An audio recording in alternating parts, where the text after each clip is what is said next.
की कापी और किताब लाना मत भूलना, ठीक है?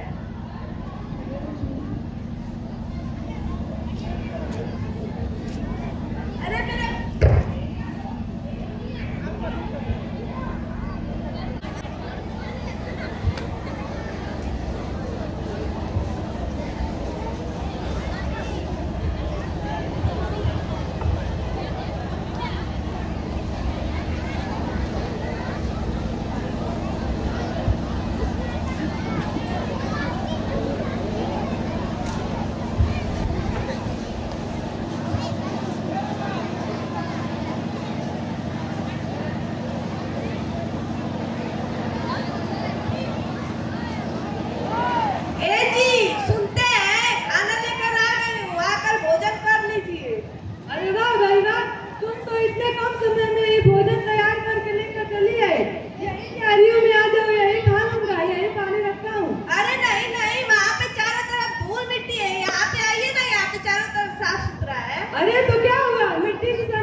ठीक है, मैं ही लाती हूँ। जब तक आप भोजन करेंगे तब तक मैं निराई गुड़ाई करूंगी और हम बात भी करेंगे, ठीक है?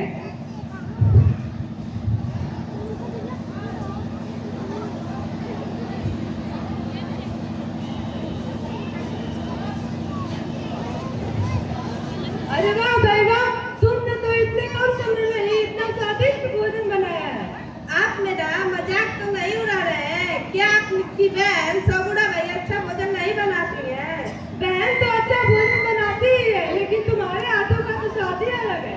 देखती नहीं हो, मैं पहले से अधिक खाने लगा हूँ। अच्छा छोड़ो, जाने दो। अब मेरे को प्रसन्न कर देने वाला एक अच्छा सा गीत सुनाओ। मैं ठीक है, मैं गीत सुनाती हूँ, लेकिन एक बात का ध्यान दीजिएगा। मैं गीत में भूल जाऊँ और अब सारे खाना चट कर जाए, उसमें मैंने अपना भी भोजन लाया है। अरे तो क्या हुआ, और साथ में ही खाते हैं? अरे नहीं नहीं, आप सुबह ही से काम कर रहे हैं, आपको तेज भूख लगी होगी। पहले मैं भी निराई गुड़ाई करूँ तो मुझे भी काम करते समय भूख लगेगी, तो मुझे भी आपकी तरह खाने में मजा आएगा। अच्छा ठीक है, गीत सुनाओ।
मस्तिष्क को संतुष्ट किया है।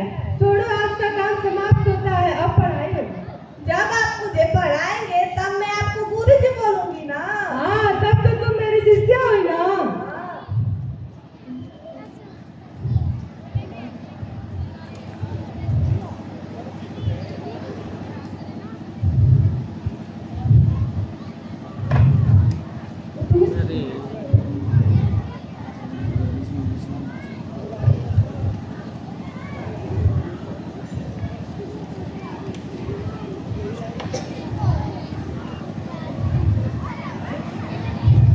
बोलो A B B C C D E F G F.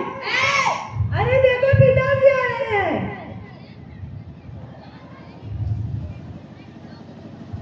अरे ज्योतिता, अब शाम होने वाली है, तुम लोग घर जाओ कि पढ़ाई यहीं चलती रहेगी क्या? खाना भी तो बनाना है।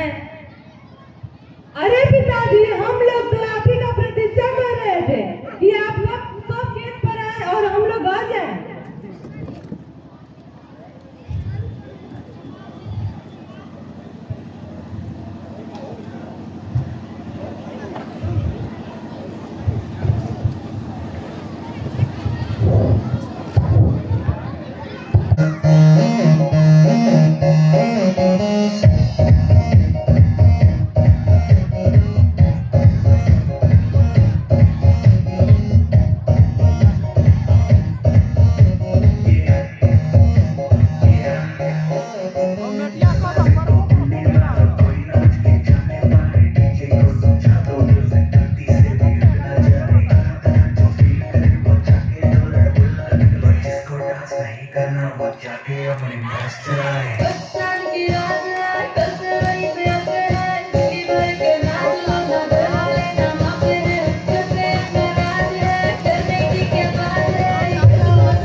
तो पार्टी शुरू हुई है।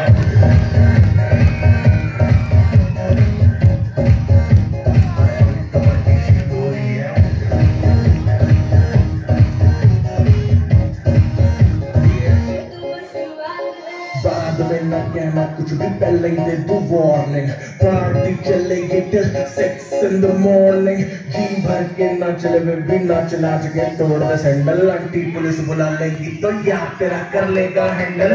चल चल हिटने जा रही जिसको अपनी जान प्यारी, चुपचाप वो फ्लोर पे आए, फ्लोर पे आके नाचे गाए, नजरे नजरे नाते गाए, शर्म तो करते बारे बारे, माइकल जैक्सन वाले दो दिन एक्शन करके दिखाए।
जो बारात में मेरा बहुत अपमान हुआ था, उसी के बारे में सोच रहा हूँ। इतने बड़े हो गए हो, पढ़ते लिखते भी हो, क्या तुम्हें नहीं पता है कि हम लोग को ब्राह्मणों की बारात में जाने का कोई हक नहीं है। ब्राह्मण सर्वश्रेष्ठ होता है, वह इस धरती पर देवता है। हम लोग खेती बाड़ी करने वाले हैं, भेड़ बकरी चराने वाले हैं। लेकिन पिताजी, मैंने जो पढ़ा है उसमें लिखा है कि सभी मनुष्य एक समान होते हैं। अमेरिका के एक विद्वान ने एक किताब लिखा है, राइट ऑफ द मैन, उसमें भी लिखा है कि सभी मनुष्य एक समान है और मनुष्य का दिमाग ही मनुष्य का मंदिर और मस्जिद होता है और मनुष्य के दिमाग को बढ़ाना ही उसका सर्वश्रेष्ठ पूजा होता है। ए ज्योतिबा, फालतू की बातें करना बंद कर। तुम विदेशियों की किताबें क्यों पढ़ते हो? उन्हीं किताबों ने तुम्हारा दिमाग खराब कर डाला। अच्छा, विदेशियों की बात छोड़िए, क्या आपने महात्मा बुद्ध और कबीर के बारे में नहीं सुना है? उन्होंने जो लिखा है उसमें भी सभी मनुष्य एक समान है। चल, तू ज्यादा पढ़ लिख लिया है, अपनी समझ अपने पास रख। ऐसी किताबें पढ़ेगा तो अपमानित तो होना पड़ेगा ना, तब तो तुम्हें उदास नहीं होना चाहिए। तुम जानबूझकर यह संकट मोल ले रहे हो। मैं उदास नहीं हूँ पिताजी, मैं एक नए रास्ते के बारे में सोच रहा हूँ। तो जाओ, अपने नए रास्ते की तलाश करो, उदास क्यों बैठे हो?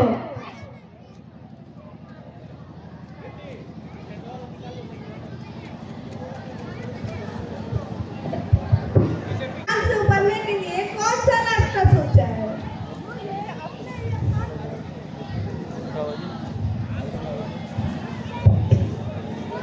मुझे अपने ही अपमान की चिंता नहीं है, मुझे उन करोड़ों लोगों की चिंता है जो अपने आप को नीच समझते हैं। करोड़ों लोग अपने आप को नीच क्यों समझते हैं? क्योंकि वो पढ़ते लिखते तो है नहीं और जो धुन पाबंदियों ने लिख दिया है उसको वो मान लिए। तब तो इन्हें पढ़ाना लिखाना होगा। हाँ, तुमने बिल्कुल सही सोचा। आप मेरी एक बात सुनेंगे? हाँ, तुम्हारी हर एक बात सुनेंगे, सुनाओ तो सही। तुम कुछ पुरुष तो इधर उधर से पढ़ लेते हो, लेकिन हम स्त्रियां तो एकदम पढ़ना लिखना नहीं जानती हैं, और ब्राह्मण की स्त्रियां भी नहीं। क्यों ना हम हर जात की लड़कियों को शिक्षित करने के लिए स्कूल खोला जाए। अगर लड़कियां शिक्षित हो जाएगी तो वो अपने आने वाली पीढ़ी को भी शिक्षित करेंगी। अरे वाह भाई वाह, तुमने तो क्या खूब कहा है। आज मेरा मन खुश हो गया, तुम्हें पढ़ाया लिखाया हुआ आज सफल हो गया।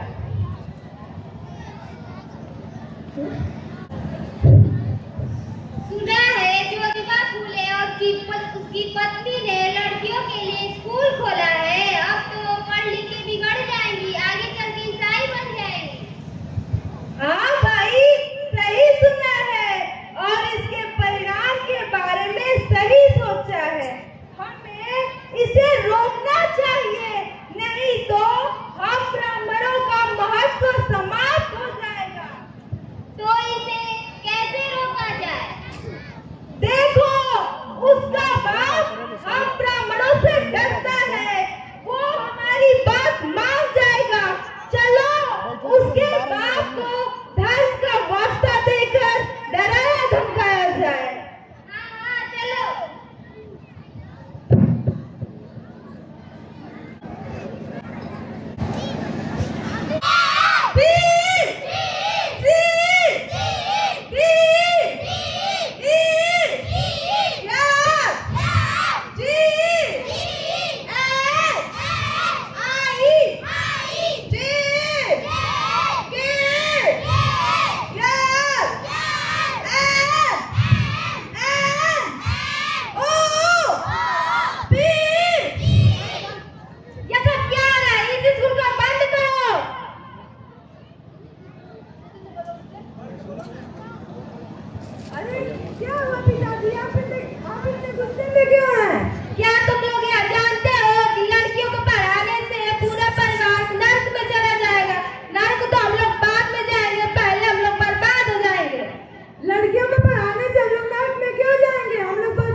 ये घर पे स्कूल खोला था, लेकिन कुछ धूर्त पाखंडियों के कारण यहाँ पर मेरे ससुर ने मुझे और मेरे पति को घर से निकाल दिया। तो आप लोग को तय है कि आप लोग को कहाँ जाना है?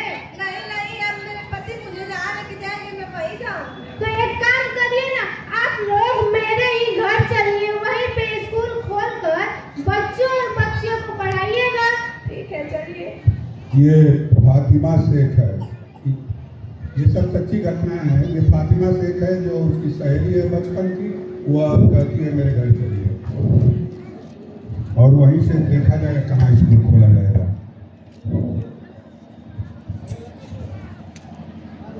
सुना है ज्योतिबा और सावित्री ने लड़कियों के लिए फिर से स्कूल खोल दिया है, और किसी पंत ब्राह्मण ने स्कूल के लिए अपनी हवेली भी दे दी है। अब तो इस पंथ के बच्चे से निपटना ही होगा। चलो गाँव वासियों को समझाया जाए कि अपने लड़के लड़कियों को पढ़ने के लिए ना भेजे।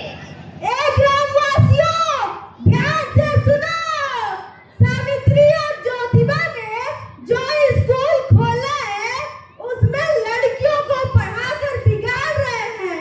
अगर लड़कियों को स्कूल भेजोगे तो तुम्हारा धर्म भ्रष्ट हो जाएगा, तुम अपनी संस्कृति और परंपराएं भूल जाओगे। लड़कियों का काम चूल्हा बर्तन करना है। अगर लड़कियां स्कूल जाएंगी तो ईसाइयों की तरह बेशर्म और निर्लज हो जाएंगी। अगर तुम लोग लड़कियों को स्कूल भेजोगे तो नरक में जाओगे। क्या तुम लोग नरक में जाना चाहते हो? नहीं नहीं। तो चलो ज्योतिबा और सावित्री को मारकर भगा दिया जाए। चलो ज्योतिबा राम, सावित्री बाई, लड़कियों का स्कूल, ज्योतिबा राम, सावित्री बाई, लड़कियों का स्कूल,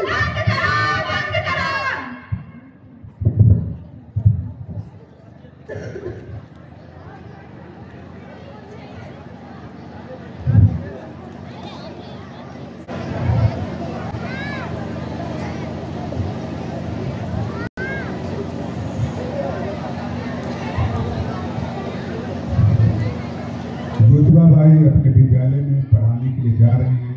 रास्ते में कैसे उनको परेशान किया जाता है देखिए। मारो सावित्री बाई, मुर्दाबाद मुर्दाबाद। देखो देखो ये इनका हाल है। ये औरत नहीं छिनार है। सावित्री बाई मुर्दाबाद मुर्दाबाद। अरे महाशय, मेरे रास्ते से हट जाइए, मुझे स्कूल जाने में देरी हो रही है। स्कूल में सारे बच्चे धमाचौकड़ी मचा रहे होंगे।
आप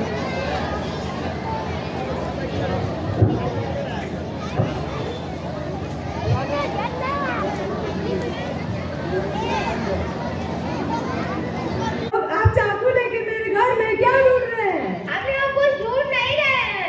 तो भी चाकू लेके मेरे घर में क्या कर रहे हैं? हम लोग आपकी हत्या करने आए हैं। हत्या? मैंने आप लोगों का क्या बिगाड़ा है? आपने हमारा कुछ नहीं बिगाड़ा है। हमें आपको खाने के लिए पैसे मिले हैं। हम गरीब आदमी हैं, खाने पीने के मुहताज हैं। इन पैसों से ही हमारा कुछ दिन का काम चलेगा। अरे तो इसीलिए तो हम लोगों ने मिलकर स्कूल खोला था कि बच्चे पढ़ लिख लेंगे तो बड़े होके अपने घर की रोजी रोटी अच्छे से चला सकेंगे।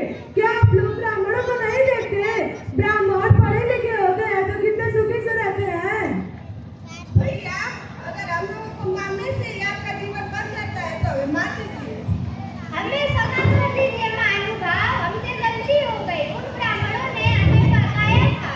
कृपया आप लोग को भगवान के रूप, इंसान के रूप में भगवान है। कृपया आप लोग हमें भी शिक्षित कर दीजिए। ठीक है, कल से स्कूल आना। ठीक है। भार है। हाँ, तो मैंने सुना है भारत में जो शिक्षा का प्रसार चल रहा है वो उसमें वहाँ के लोगों में कितना जागरण हो रहा है। जी महारानी, आपने तो सही सुना है। यही बताने के लिए तो मैं आया हूँ। अब तो वहाँ के किसान, मजदूर, छोटी बड़ी जातियाँ भी पढ़ने लगी है। वहाँ की लड़कियों की पढ़ाई कैसी चल रही है? यही बताने सिखाने के लिए तो मैं आया हूँ। उनके स्कूल की क्या प्रगति है?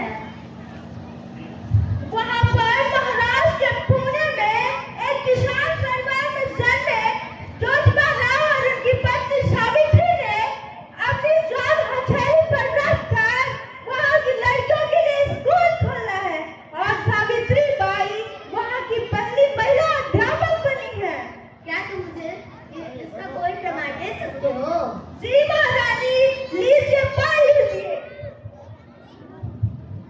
ये महारानी विक्टोरिया हैं जो उनको ये दिन रिपोर्ट बताने आया है अंग्रेज कि भारत में शिक्षा की स्थिति क्या हो रही है। ब्राह्मणों के अनुसार शूद्रों को वेद पढ़ने से महापाप है, तो यदि हम लोग वेद के अनुसार व्यवहार करेंगे तो क्या महापाप नहीं लगेगा? ईसाइयों के लिए बाइबिल है, मुस्लिमों के लिए कुरान है, तो हम अछूतों के लिए कौन सी धार्मिक पुस्तक है? हमारे यहाँ जो धार्मिक पुस्तक है उसे हमें क्यों नहीं पढ़ सकते? सावित्रीबाई फुले और ज्योतिबा महात्मा राव फुले ने स्कूल खोला है। उसमें पढ़कर हमें ये जानकारी मिली है कि दूसरों के समान इंसान है, मानव है, ना कोई छोटा है और ना ही कोई बड़ा है। सावित्रीबाई फुले और महात्मा ज्योतिबा राव फुले भारत में मान्यता के लिए सबसे बड़ा काम किया है। इसलिए मैं ब्रिटेन की महारानी भारत के गवर्नर को आदेश करती हूँ कि सावित्री, ज्योतिबा और सावित्री को सम्मान समारोह किया जाए और उन दोनों को सम्मानित किया जाए। वहाँ की रानी विक्टोरिया कहती है कि सावित्रीबाई फुले और ज्योतिबा फुले ने एक नेक काम किया है, इसलिए उन्हें सम्मानित किया जाए और बम्बई के गवर्नर से वह सम्मानित होती है। जैसा कि आप लोग जानते हैं कि महाराष्ट्र के पुणे में ज्योतिबा राव फुले और उनकी पत्नी सावित्रीबाई के प्रयासों से दर्जनों स्कूल खुल चुके हैं। अब हमारा भारत एक सशक्त भारत बन रहा है। वहाँ का समाज विकसित हो रहा है, सारी लड़कियाँ पढ़ने जा रही हैं। तो इस पर ब्रिटेन की महारानी ने लॉर्ड गवर्नर को ये आदेश दिया है कि ज्योतिबा राव और सावित्रीबाई का माल्यार्पण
दिया। माफी मत मांगिए पिताजी। आप वही कि हम लोग यहाँ तक पहुँचे हैं, आप पिताजी की माफी मत मांगिए। धन्यवाद। हाँ हेलो, हमारे बीच में ये नाटक आपका समाप्त हुआ। नाटक को बहुत अभी